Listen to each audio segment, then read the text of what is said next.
Friends, मेरा नाम कोमल पारिक है। मैं राजस्थान विश्वविद्यालय के महारानी कॉलेज में BSc physics honours final year की स्टूडेंट हूँ। आज मैं आप सभी के साथ में फाइनल ईयर का कुछ स्टडी मटेरियल शेयर करना चाहती हूँ। फ्रेंड्स, आज हम लोग न्यूक्लियर फिजिक्स के बारे में पढ़ेंगे। न्यूक्लियर फिजिक्स की पहली unit nuclear mass, binding energy और मास डिफेक्ट जैसे टॉपिक से शुरू होती है। आज हम बाइंडिंग एनर्जी से शुरू करेंगे। फ्रेंड्स, आज हम पढ़ेंगे न्यूक्लियर फिजिक्स। तो न्यूक्लियर फिजिक्स का पहला टॉपिक बंधन ऊर्जा है। बंधन ऊर्जा क्या होती है? देखिए, जब हम ऐसा कहते हैं कि नाभिक को फॉर्म करना है, नाभिक को बनाना है, नाभिक को बनाने के लिए हमें क्या चाहिए? प्रोटॉन्स और न्यूट्रॉन्स, इट मीन्स न्यूक्लियॉन्स। हमें न्यूक्लियॉन्स चाहिए। प्रोटॉन और न्यूट्रॉन को न्यूक्लियॉन कहते हैं। हर एक प्रोटॉन और हर एक न्यूट्रॉन एक न्यूक्लियॉन कहलाता है। ओके, तो नाभिक को बनाने के लिए हमें चाहिए प्रोटॉन्स और न्यूट्रॉन्स। हमने माना एक कोई नाभिक है जिसमें Z प्रोटॉन्स है और A - Z न्यूट्रॉन्स है। A द्रव्यमान संख्या होती है, द्रव्यमान संख्या प्रोटॉनों की संख्या और न्यूट्रॉनों की संख्या का योग होती है।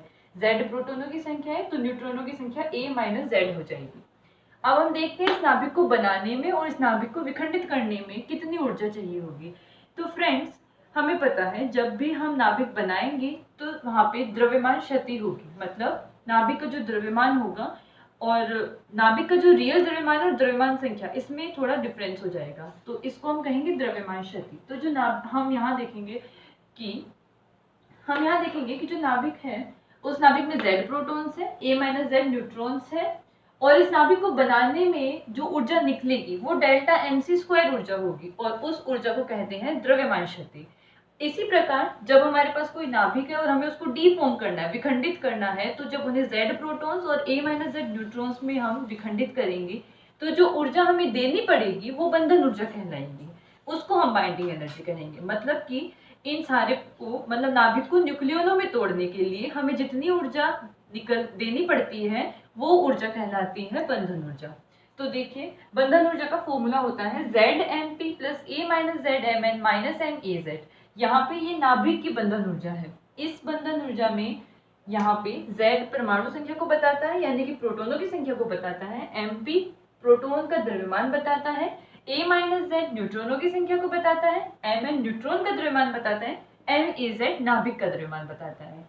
सिमिलरली जब हम यहाँ पे ZmH + A - Z Mn - MaZ लिखते हैं तो ये हमारा परमाणु की बंधन ऊर्जा कहलाती है, क्योंकि यहाँ जो MH है वो द्रव्यमान जो है हाइड्रोजन का द्रव्यमान है। और हाइड्रोजन का द्रव्यमान इसलिए लिया जाता है कि हाइड्रोजन में प्रोटॉन और एक इलेक्ट्रॉन होता है। तो यहाँ पे ZmH लिखने का मतलब कि Z प्रोटॉन और Z इलेक्ट्रॉन के बारे में बात की गई है।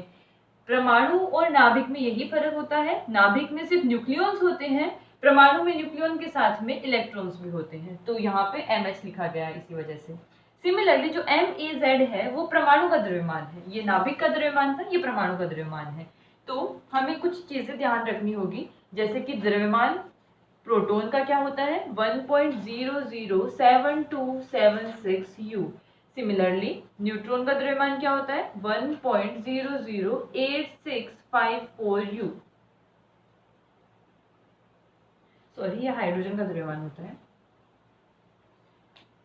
और न्यूट्रॉन का द्रव्यमान होता है 1.00756 U। फ्रेंड्स, अब हम देखते हैं कि बंधन ऊर्जा का फॉर्मूला।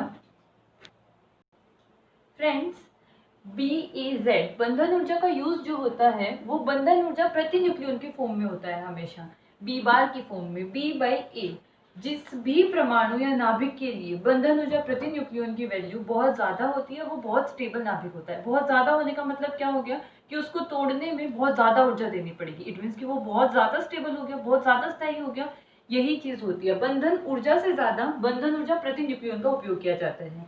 सबसे ज्यादा बंधन ऊर्जा जो होती है वो होती है Fe की, लोहे की, आयरन की। ठीक है, मास डिफेक्ट के बारे में पढ़ेंगे। मास डिफेक्ट क्या होता है? नॉर्मली जो परमाणु का द्रव्यमान होता है वो क्या होना चाहिए? प्रोटॉन, न्यूट्रॉन और इलेक्ट्रॉनों के द्रव्यमान के योग के बराबर, लेकिन ऐसा नहीं होता है।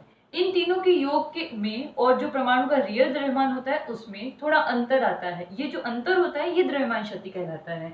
तो देखो, सबसे पहले हम नाभिक के बारे में बात करते हैं।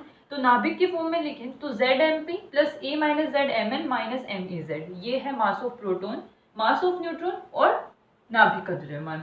तो नाभिक में कौन कौन है, प्रोटॉन और न्यूट्रॉन, ये जितने जितने संख्या में है उतना उनका द्रव्यमान लेके और उसमें से नाभिक का द्रव्यमान हटा देते हैं तो जो वैल्यू मिलती है वो डेल्टा एम मिलती है। जैसे कि कार्बन की बात करें, उसमें 6 प्रोटॉन 6 न्यूट्रॉन होते हैं, तो 6 गुना प्रोटॉन का द्रव्यमान 6 गुना न्यूट्रॉन का द्रव्यमान, नाभिक का द्रव्यमान यही होना चाहिए, लेकिन नाभिक का द्रव्यमान, हालांकि कार्बन 12 को हमने एक वो लिया है, आइडियल फॉर्म में लिया है, इसलिए ये वही द्रव्यमान आता है, और MAZ का मान ये डिफरेंट आ जाता है, तो बाकी एटम्स में ये डिफरेंट आ जाता है। तो ये जो MAZ है वो नाभिक का द्रव्यमान है, ये डेल्टा एम को रिप्रेजेंट करता है, द्रव्यमान क्षति को। बाइंडिंग एनर्जी जो होती है वो द्रव्यमान क्षति गुणा c² होता है, डेल्टा mc²। ये इतनी ऊर्जा, ये तो हमें डेल्टा mc², आइंस्टाइन को जो ऊर्जा और द्रव्यमान संबंध है उससे पता है, ये डेल्टा mc², यही ऊर्जा उसे तोड़ने में मिलती है और यही ऊर्जा उसे जोड़ने में मिलती है।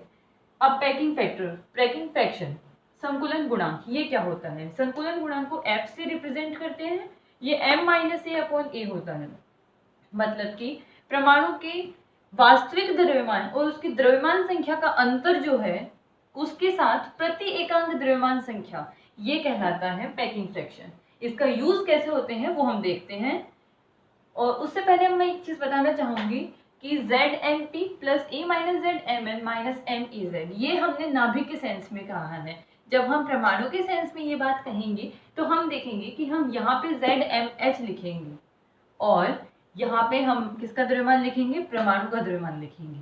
तो हम आगे देखते हैं कि पैकिंग फ्रैक्शन का यूज कैसे किया जाएगा। इसमें पैकिंग फ्रैक्शन का यूज देखते हैं।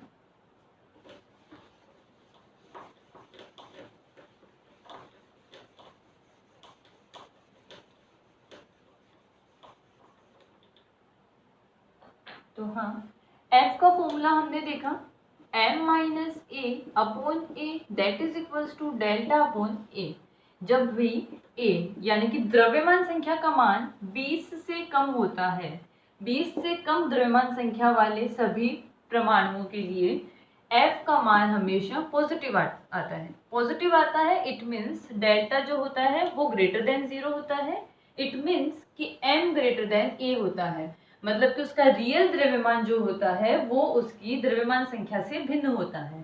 सिमिलरली जब हम देखते हैं कि A जो है अगर वो 180 से कम और 20 से ज्यादा हो तो इस टाइम F का मान जो होता है वो नेगेटिव आता है और डेल्टा का मान जो होता है वो लेस देन 0 हो जाता है। इट मीन्स कि M is less than A हो जाता है।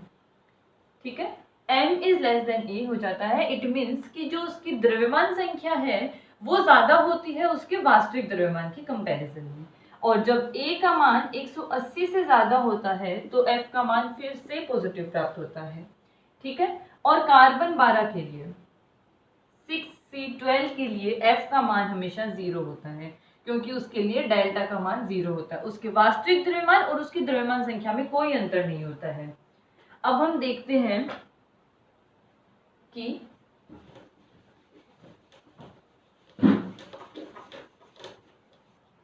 मैं आप लोगों के साथ कुछ डाटा शेयर करना चाहती हूँ। प्रोटॉन का जो द्रव्यमान होता है वो 1.007276 AMU के बराबर होता है, हाइड्रोजन का 1.007825 AMU के बराबर होता है, न्यूट्रॉन का 1.008665 AMU के बराबर होता है, और इलेक्ट्रॉन का 0.00056846 AMU के बराबर होता है। हमें एक एग्जाम्पल से बाइंडिंग एनर्जी के फॉर्मूले को समझते हैं। हीलियम की बाइंडिंग एनर्जी निकालनी है, मास ऑफ हीलियम एटम दे रखा है 4.0026 AMU। बाइंडिंग एनर्जी का फॉर्मूला क्या होता है कि Z into mass of hydrogen plus A-Z into mass of neutron minus mass of atom.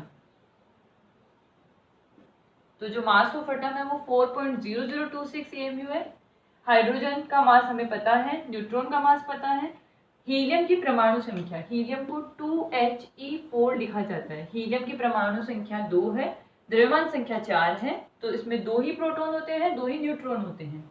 ठीक है, तो यहाँ पे इसको जब हम सॉल्व करते हैं तो ये, अब एक चीज और ध्यान रखिएगा, ये तो था हमारा डेल्टा एम, इसको हम जब C² से मल्टीप्लाई करेंगे तब हमें ये एनर्जी देगा। तो ये आ गया AMU इंटू सी स्क्वायर के अंदर। और एक चीज और, एक AMU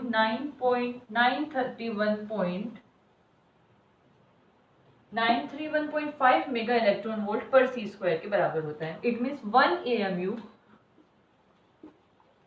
multiply by C square it is equals to 931.5 mega electron volt, 931.5 mega electron volt के इक्वल होता है। इट मीन्स जो ये है 1 AMU इंटू सी स्क्वायर, इसको हम किसके इक्वल लिख देंगे, 931.5 मेगा इलेक्ट्रॉन वोल्ट के इक्वल में। तो जब हम इस फॉर्मूले को सॉल्व करते हैं तो इसकी वैल्यू आती है 28.3 मेगा इलेक्ट्रॉन वोल्ट। मतलब जब भी हम हीलियम एटम को उसके न्यूक्लियॉन्स में, इलेक्ट्रॉन्स में विखंडित करते हैं, तब जो वैल्यू मिलती है वो वैल्यू ऊर्जा की होती है 28.3 मेगा इलेक्ट्रॉन वोल्ट। मेगा का मतलब होता है 10 की घात 6, 10 की घात 6। तो ये होता है 28.3 इंटू 10⁻⁶ इलेक्ट्रॉन वोल्ट। ये सवाल आप लोग सोल्व कीजिएगा। अगर आपको कोई भी दिक्कत आए तो आप मेरे से पूछ सकते हैं कमेंट सेक्शन में। Thank you.